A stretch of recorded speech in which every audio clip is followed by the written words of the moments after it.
All right, welcome to the Next Level Life Show. I'm your host, Bill Hargenrader, creator of The Next Level Life and best-selling author of Mars Journey Call to Action. I'm here today with a fabulous guest, Priya. How's it going, Priya? Really well, thank you. How are you? Doing great. This is awesome. Okay, I'm going to read your bio, and then we're going to get into, basically your story and why you do what you do. And so get things kicked off. Priya Rana Kapoor is a life and leadership coach based in Santa Barbara, California, and London, England, as well as author of Give Yourself Permission to Live Your Life. She's an international transition life coach. Her work is to support you in achieving your best life possible. And people work with a coach when they're feeling confused or stuck about work or personal issues. They know they want to make changes, but they don't know how. And that's a lot of what Priya, what you focus on helping people with. So once again, welcome to the show. And let's start off a little bit about this. Give yourself permission. What does that mean to you, and why is it so important for you to write a book and for that to be your main message? Well, definitely. I wrote this book because of 10 years worth of working with clients. So I've been coaching. I have a degree in marriage and family therapy from the University of Southern California. I'm a Trojan at heart. Have to plug it in there. But anyhow, so I've worked with clients for a long time. And it dawned on me that actually all the success or the happiness or anything that people wanted, there was a lot getting in their way. And one of the things that was getting in their way that people weren't really talking about was that they weren't giving themselves permission.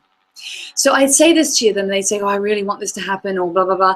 And I said, but you're not giving yourself permission.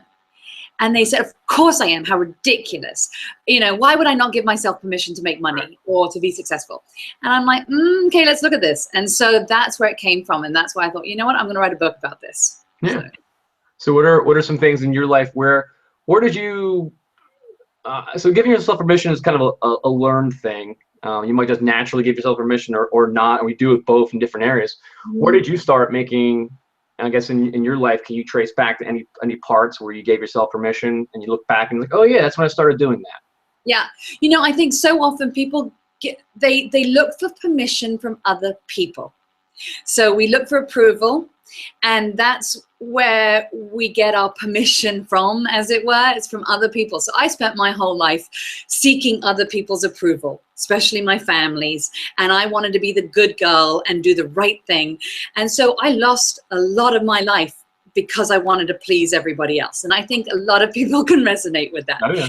And it got to the point where I was, I'd been on my honeymoon in Egypt, and I'd actually got sick, and I came back to the US. They did all sorts of tests. I couldn't walk or move down my left side. So we didn't know what was going on. Ultimately, I have MS. And so that was the first stages of MS in the middle of the Nile in Egypt. But I came home, and my boss called me up, and he was the head of admission at USC. So the University of Southern California, I worked at admission, and he had 300 people underneath him. And he called me up and he said, I'm going to come and visit you. And I'm like, why would you visit me? Who am I? Who am I? Why would you do that?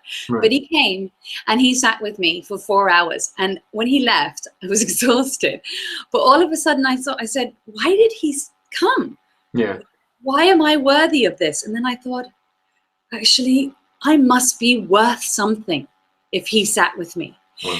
And his kindness made me realize that I was worth something. I was not going to let this illness get the better of me.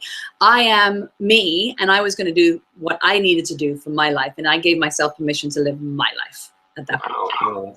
That's great. That's great. And that's it's also those types of experiences are, a reminder of how we can pay it back or pay it forward.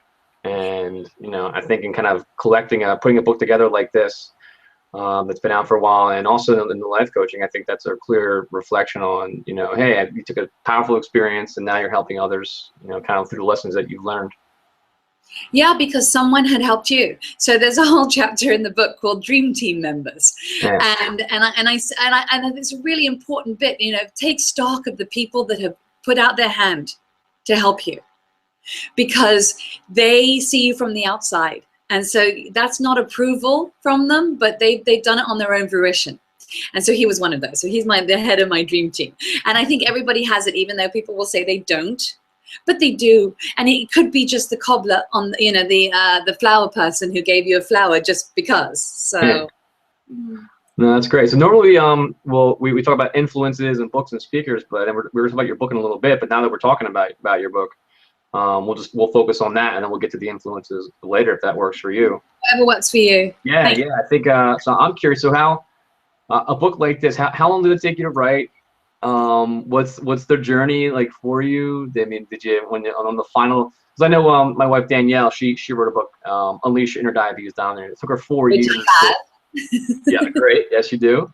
Took her 4 years. Thank you. Took her 4 years to write the book, and by the time she was rewriting, like the seventh or eighth time, it's like her voice when she was the 4 year ago self, even though it was the same purpose, it was a totally different voice. So did you experience anything like that? Can you tell us more about the journey with your book? Absolutely. You know, I don't know. Probably when I was about 9 years old is when I decided that I was going to write a book one day. Nice. I had no idea what it was going to be about.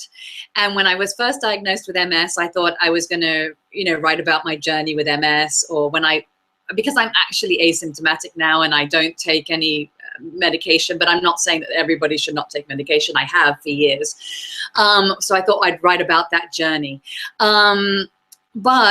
So I was always wanting to write a book, and then I went to some conference or something in January, and someone said, what do you want to get done this year? It was 2012. Yeah. And I said, it was 2013. Well, 2012.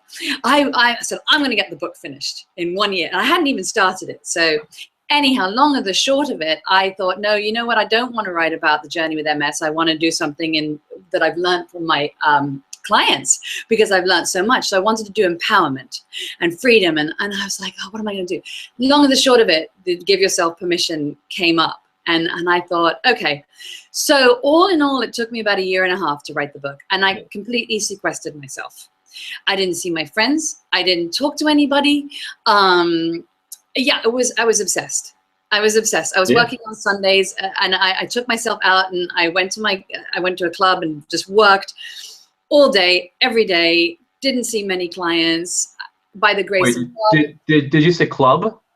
Yeah, it's a club in London where they had a business center. So I took myself out of my house. Okay, all right. So, club in America, that means like oomps, oomps, oomps. Oh yeah, no. Although no, it's a like a eating, you know, it's just like a country club. I know that sounds. Oh, it makes sense. Yeah. But in London, they have work centers there. Yeah. And so I took myself away and just completely focused myself. And I think that's the best way for me to work. And I think it really helps but I didn't have children at home, and I didn't have a partner at home. So I do understand how that, you know, you got to play those kind of hoops, as it were. Yeah. So I just found it really lucky. I was in exactly the right time, place, and space to write the book. And I knew that it was divinely being given to me. One tip I'll say about this is I listen to Stephen Halpen's music, which is like theta, the brain waves for creativity. Okay. Yeah. So I will highly recommend doing that. So I put my noise canceling headphones and zoned. And Very cool. Awesome. So that's right. Yeah. Well, this is probably a good time to talk about those influences on you. Who are maybe like some of the books you read growing up, or even ones that you're reading now, some books or some authors or some speakers that influenced you? I would say Dr. DeMartini is probably one of my biggest influences. I really like DeMartini. I did breakthrough experience in Houston. I flew all the way from London to Houston to do it. But I really like his values work. And I'm I start with my clients a lot with self-worth on one end, and then values. What are your values? Yeah. How can you live by your values and use those as a roadmap? So really into breakthrough and DeMartini. Of course, you know, you can't, I know this is trite, but I love Louise Hay. I just do. Okay. Yeah, I love it. Dude, so I mean, it's not, oh, that's trite. That's great. Yeah. Or it's obvious or common, or I don't know, but I'll always cop to it, you know, because, sorry, I shouldn't, but it's just so much. She was so inspirational starting Hay House at 60 years old. Yeah. So as I get older, to remember that allows me to be less stressed.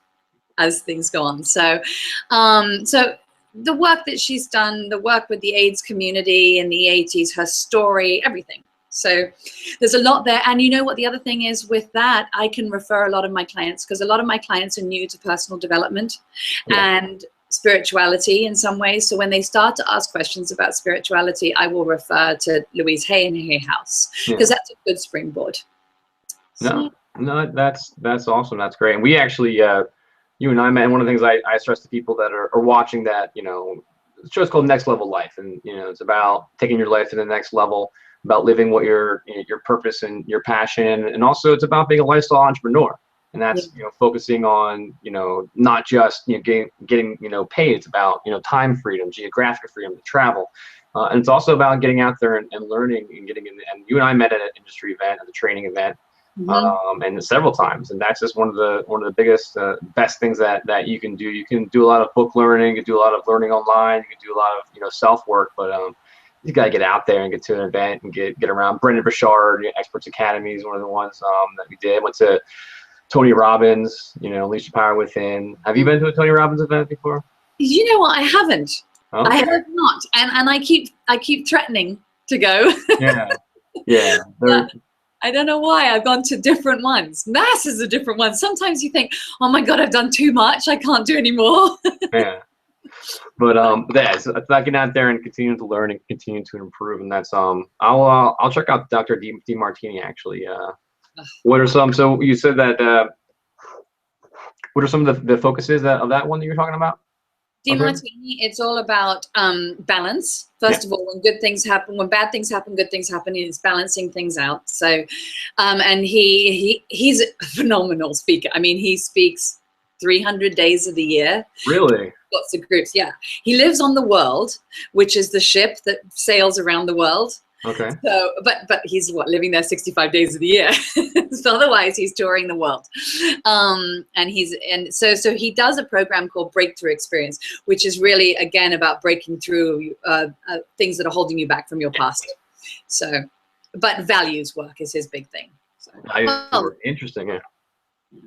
On the world ship, I didn't even know about that. So yeah, you buy a cabin, and then you just live on it. It's for tax purposes, but who knows? Yeah. So were you on that ship in Texas? Was it in harbor? No. I don't know where. I think he said it was like in the Indian Ocean at the time. So he goes back and forth. I don't know. I gotcha. Yeah, I think there is some tax like loophole where like if you're on a ship, you're in international waters or something, and it counts like you're outside of So. It does, but he's still, you know, depends where his company is, and anyhow. Well, anyway, the world ship, pretty cool stuff. So let's move on to some like some of your top 3 tips, some of the top 3 things that you might give to a client or somebody that's watching this right now and, you know, is drawn to that message of you know, give yourself permission. So I mean, what would be the number one thing that you would, you know, there's probably obviously there's a 1,000 things and 1,000 pieces of advice, and it's not the number one thing in the world, but what would be one really great tip that you would give somebody looking to kind of get things right in their head or in their life? Yeah, and I think the first one is to strive for a sense of self and a sense of understanding yourself, self-awareness and self-love. And I know this all sounds very selfish, and that's not what I'm trying to say. What I'm trying to say, if you don't take care of yourself first, you're not going to be able to take care of anybody else. And honestly, we do all pretty much want to take care of other people that are our loved ones and our families and people we care about. That is oftentimes human beings' purpose on life, is to interact with other people. But a lot of people interact and help and are selfless in the way they do that, and they get sick.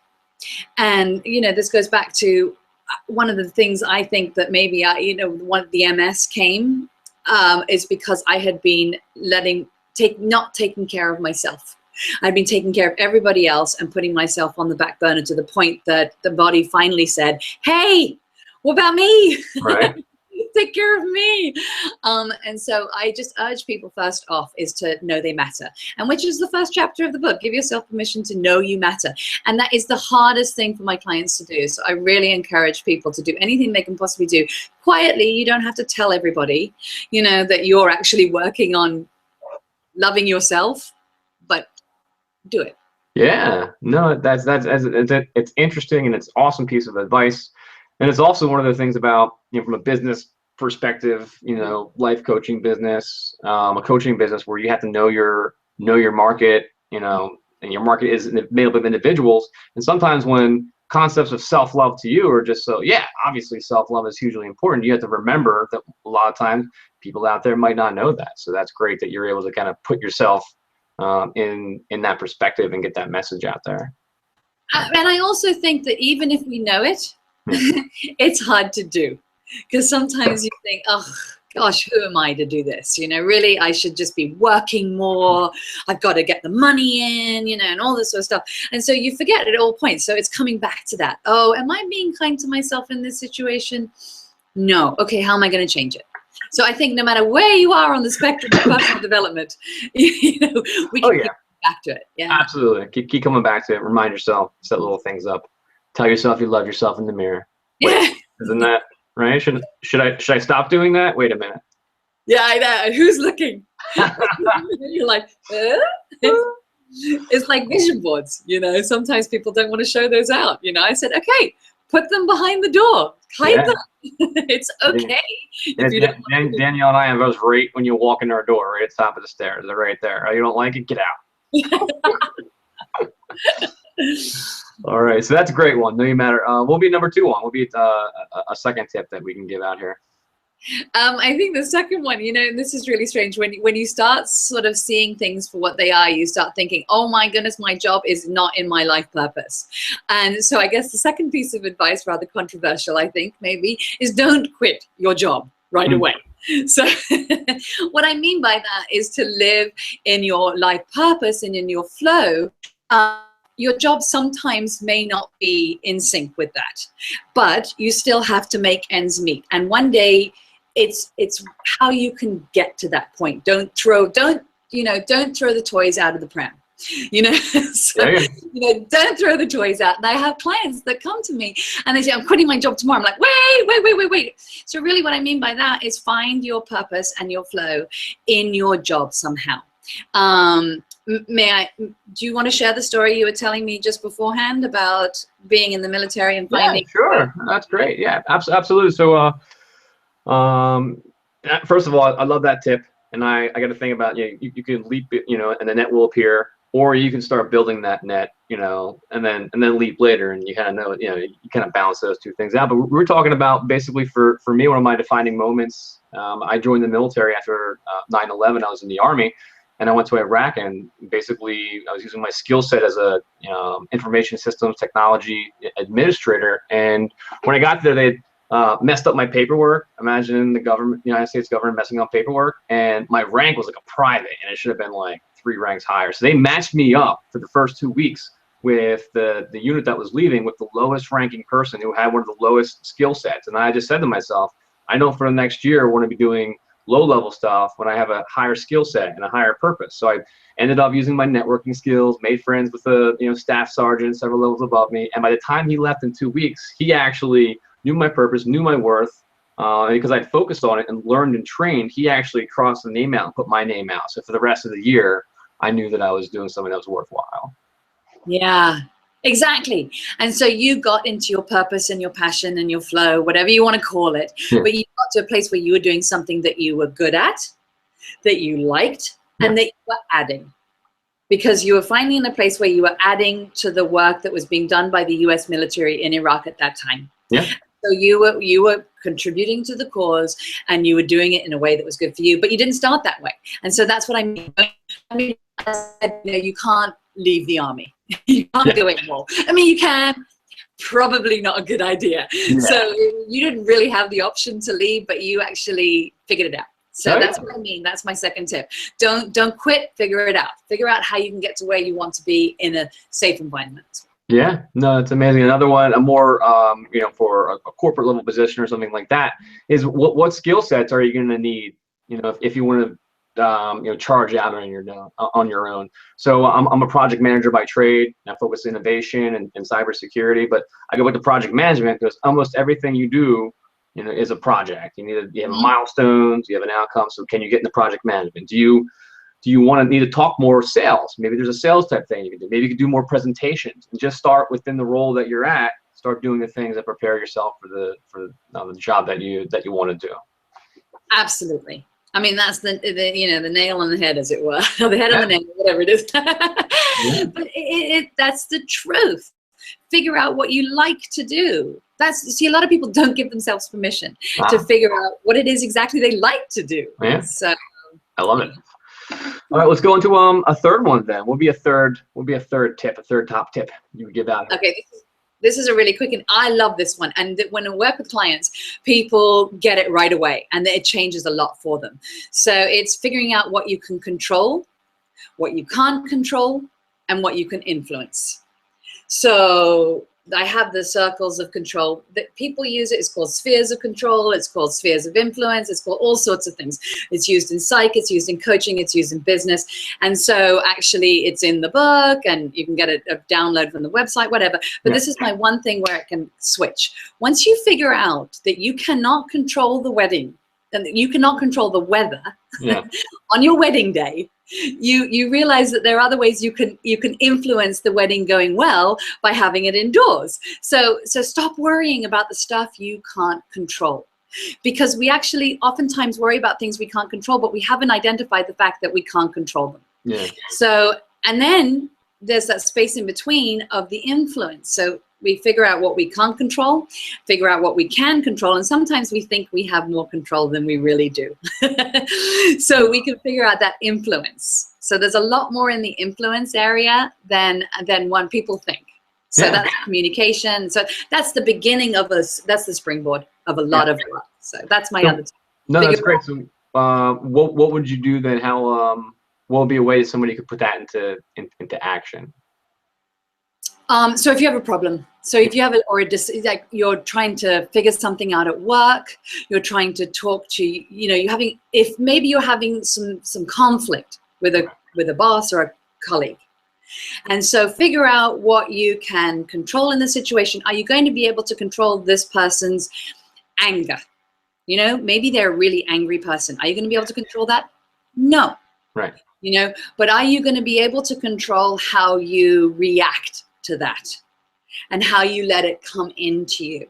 Yeah, you're going to be able to control that. Even though it's painful and it hurts, you get to figure out how you're going to deal with it. Yeah. And then you can control how you're going to influence the situation.